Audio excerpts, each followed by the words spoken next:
right, hello and welcome to another Expert Inside interview. My name is John Golden from SalesPOP, online sales magazine, and Pipeliner CRM, joining you as usual from a sunny San Diego. And today I'm delighted to go all the way to Europe, to the Netherlands, Amsterdam, to see Karla Calinawan. How are you doing, Karla? Good. How are you, John? Good. I got that right, did I? Yes, you did. Excellent. It's a pat on the back for me. Um, Yes. and Carl is the founder of Foundry, a company dedicated to making the transition back to work after parental leave more supported, more sustainable, and drawing on your own experience of having done three parental leaves while leading teams in fast growing tech companies. You now partner with organizations to create more inclusive and resilient workplaces.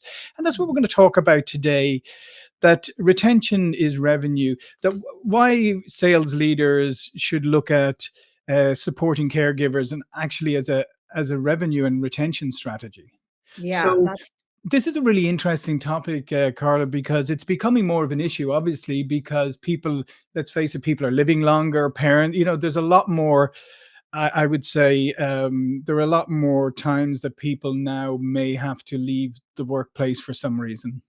yes, indeed. And I'm going to talk specifically about parental leave, Yeah. and that is one where that's like a transition that's happening. Hmm. Um, and there is a trend of companies and tech companies, especially, kind of providing better benefits for both birthing parents and non-birthing parents, which is great. It's a great trend. But the problem is there's not a lot of structure in place for when they come back. And so they've been gone 4 weeks, 8 weeks, 16. For some, it's 26 weeks. Hmm. And especially if you're in sales, you might Yeah. have deals in the pipeline that hasn't close to one yet. And coming back to something that could be very messy when you return can be very demotivating as an employee and an account executive. Hmm. Um, and so there's a stat that 1 in 4 mothers quit within a year of returning back to work after giving birth. And yeah, absolutely. If you don't have a good kind of structure in place, good support systems, um, retention becomes an issue. Yeah, and let's face it. I mean, just as a practical issue, right? I mean, finding good new talent is really difficult. Everybody complains about it. So therefore, when you have good talent in your business, obviously retaining that is a good strategy. So even if it means that you have to maybe reorganize the way you approach work in the first place. Yeah, absolutely. I think it's somewhere around like 200% cost to replace an account executive, Mhm. 200% of their salary. So it's huge. A huge loss to the bottom line in terms of if you're not able to retain your Yeah. employees. And just to make matters worse, sales is the hardest role to find good people in. I mean, it's so tough, and I have never, in my whole career, I've never met a sales leader who's ever said to me, "Oh, John, I've got too many candidates, too many great candidates." It's normally like, "I can't find anybody." So yeah, Exactly. so the retention piece. So what do organizations need to do to make this like a part of their strategy as opposed to just something they deal with? Right. No, that's such a great question. I think first, when I work with my clients, the number one kind of thing that they mentioned that really determines whether it's a positive or a negative experience um, uh, returning back from leave is their managers, and whether the Mhm. managers and the leaders are empathetic, provide kind of flexibility. And so that's number one is, are your managers trained to understand like that this huge kind of milestone, this transformative time in someone's life, Mhm. actually does have an impact in how they show up in the workplace. And so I think that that's number one is really having a well-trained leaders. And then number two, I think it is around flexibility. Time and again, that is the number one thing that parents returning back say they value in a workplace setting is, are they able, given that kind of, whatever life situation they have, whatever other kind of care arrangements they have made for their children, having kind of an organization that supports kind of flexible, either like the way when Mhm. they kind of log in, to working from home. That has been kind of the thing that they say they value most, and keeps them motivated and engaged. Mhm. Yeah, and particularly in the hybrid work that the organization structures that we have today, and remote working and all of this, it should be. I mean, I think if there was, if there was anything that good came out of COVID, but one Mhm. of the things I think was, as people went home, that they realized that even taking those, even sort of saying, I start work at 7, but then I'm going to break from 8 to 9 because I'm going to bring my kids to school, right? And being able to do that, and I think that that led to suddenly people realizing that Mhm. it's a much healthier thing to have that flexibility, to be able to insert those moments in the day. And obviously, somebody coming back from parental leave, I think the other thing, Carla, is it's not the same for everybody, right? Not everybody has the same experience. Not everybody comes back, or maybe some people come back and they can't wait to get back to work and all that. Maybe some other people are, well, I kind of enjoyed this and now I'm feeling like very disconnected. I mean, so it's not a one size fits all either. Exactly, exactly. It is.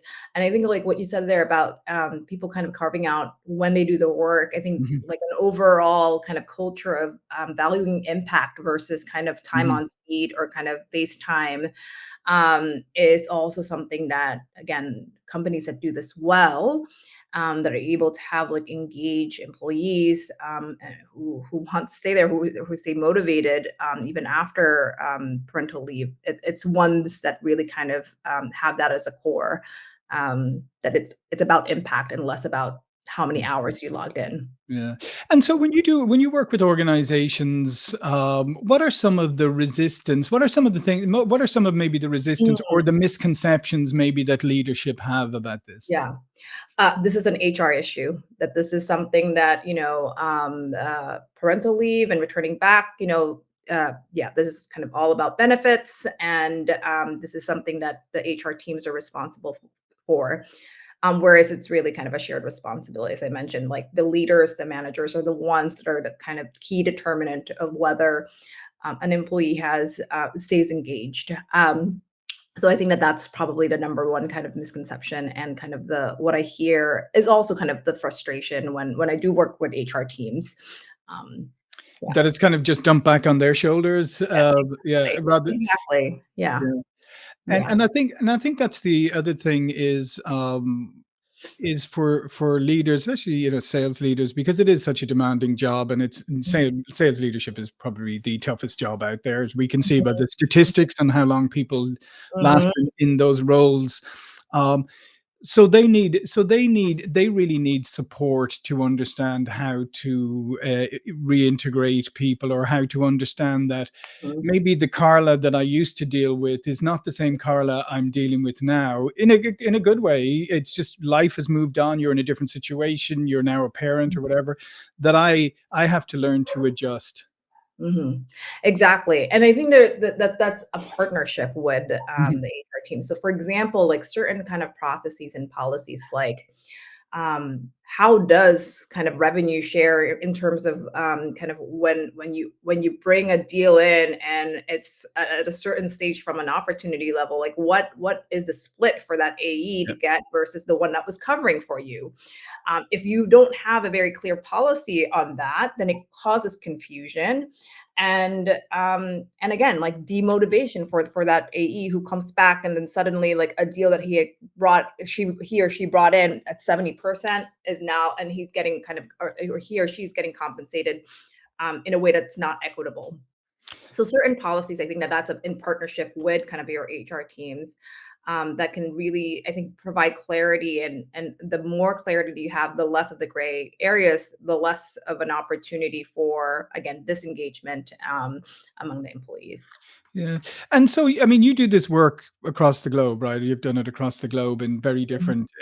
What Yes. are Yeah, I mean, have you discovered like there are very big differences between some cultures, geographics? Yeah, it's really fascinating because I'm based here in Europe. Mhm. I'm from the US, and I still work with kind of companies in the US. And I find that in some ways, the US workplace policies tends to be a bit more progressive in this area. Like there are benefits, and they're just more kind of forward thinking in terms of the experience that organizations have for their employees returning back from leave. And I think that's partly because, as a government, like the US is one of three countries in the world that has no federal parental leave policies. And so I think that there's just more of a responsibility that corporations are, the private sector is taking on in this account. Whereas here in Europe, I think we tend to be a bit kind of behind when it comes to workplace policies and benefits in this area. So I think that that's really interesting because the governments have such a huge safety net for parents. Yeah. No, exactly. So you think that part of that then it almost in some ways allows companies to be a little less engaged? Yeah, I think they don't see it as much of a their responsibility to ensure that yeah, these employees are kind of have some support as they're transitioning back. Yeah, and it's the other thing too, I think, is that people often, worry about is, does this stall my career? Hmm. Has so if I've been out for a few months or maybe I took a little longer or whatever it is like, is this setting my career back? Yeah, that is 100% like a top of mind concern. And sometimes what this it happens in there's a couple of ways Mhm. this can play out, and what I've seen kind of happen. The most common thing is that there's just this concern of the employee returning back that it's stalling their career, and so then they just kind of hyper perform and want to deliver 110% when they've Mhm. returned back. They have a baby at home who's not sleeping, and so there's just this immense kind of internal pressure Mhm. to show that they're still valuable after having been gone for a bit, and that leads to burnout. And so that's one. And then the other is just this kind of that drive, but then not having, if the workplace doesn't have, it is also kind of giving signals, oh, you probably should kind of scale down, do part-time because you're in a different, and make certain assumptions about your own capacity and capability, then that also then leads to, again, reducing in terms of like their engagement and motivation. And so I think having kind of a thoughtful and intentional kind of return, and really understanding and having a little bit of patience with yourself, because your life has changed, and I'm talking about kind of the employee here. Yeah. um and just know that, how you may not want to travel as much, or maybe you do, and just kind of giving yourself a little bit of grace those first few months back, to understand and not put yourself into as much pressure as you might normally do.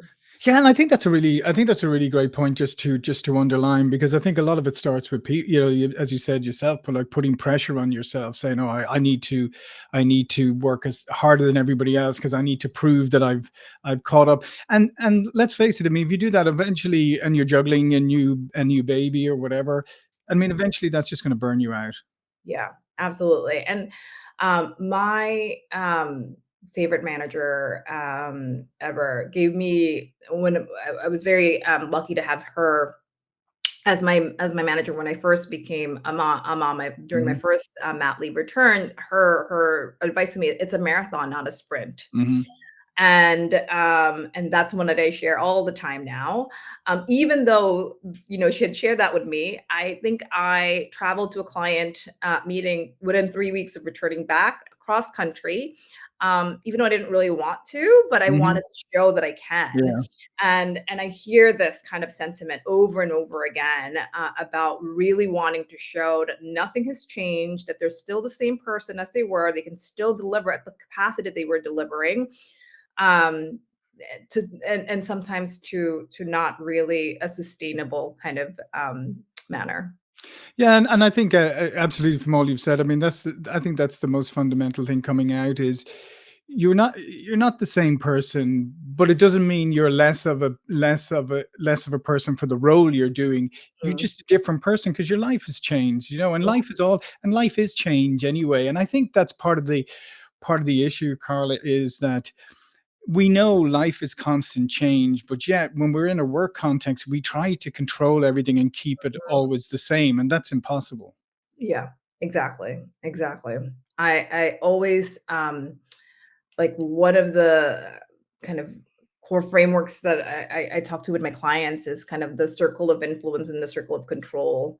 And because yeah, certainly like once you become a parent, Mhm, that circle of kind of control feels even like you want to make it expanded a bit mhm. more and just kind of really exactly what you said about kind of really understanding what it is that you can control and just kind of checking in and seeing kind of where you're at is so important. And if you think about it too, it's maybe a little counterintuitive to the way oftentimes people think, especially in when you're managing or leading people. You think, wow, well, I've got this one person who has no commitments. They've no kids or whatever, and they're just a go getter, and they're constantly going, and that's fantastic because they're just 100% focused on this. Mhm, But that same person is quite likely to jump ship at the next first good mhm, opportunity they mhm, see, right? Whereas mhm, the person coming back from maternity leave, their priorities have changed a little bit. Maybe now, they want to build their life, they want to provide for their kid and everything. So you're actually maybe getting a much more loyal and committed, as you said, the whole thing we said at the start is retention, mhm, a more loyal and committed employee. So you have to kind of switch your thinking that the person who you thought was like always, it's always the best to have this profile of person. Well, maybe mhm. not. Exactly, exactly. I'm always whenever I see someone, who had, recently, joined a new team, applied for a new role, and they were accepted while they were pregnant, Mhm, and they started this new role, and they were kind of apprehensive about like, "Oh, should I reveal that I'm pregnant because I'm about to go on leave?" But then they go and they come back and they talk about the loyalty absolutely to the company that, did not turn them away because they were, about to go on leave because this kind of investment is long term. It's similar to like the marathon and sprint. Like if mhm. you want to be investing for the long game and not have again like if we're thinking about retention yes, you can kind of invest in and have that person kind of then leave after a year, but these kind of decisions and the way that you kind of approach this, if you have kind of a much more long view, then I think, yeah. Yeah, yeah, and I think that's what, parenthood absolutely forces a much longer view on you naturally. Yes, exactly. Yeah. Exactly. So, one other question. So, we talked about the leadership. We talked about the potential for internal conflict over accounts and all of that. But talk to me a little bit about how when somebody comes back into the workplace, uh, oftentimes do their colleagues do somehow how is that dynamic and do their colleagues also need a little bit of education too? Yeah. Great question. It's a mix, Mhm, so sometimes we have, heard of colleagues that do make certain assumptions about your capacity and capabilities, and that assume certain kind of priorities have changed and they have, and mhm, I think that and there's certain kind of bias as well that I hear that happens. But then there are also colleagues who genuinely want to know how to help because sometimes it's clear that mhm, the employee returning back has not slept and mhm. is kind of struggling, overwhelmed by everything, like especially in like tech sales where like there's just such fast Yep. moving and within 2 months, you have a new product release and it's Mhm. completely different and that kind of overwhelm and colleagues who genuinely want to help but don't know how. Yeah.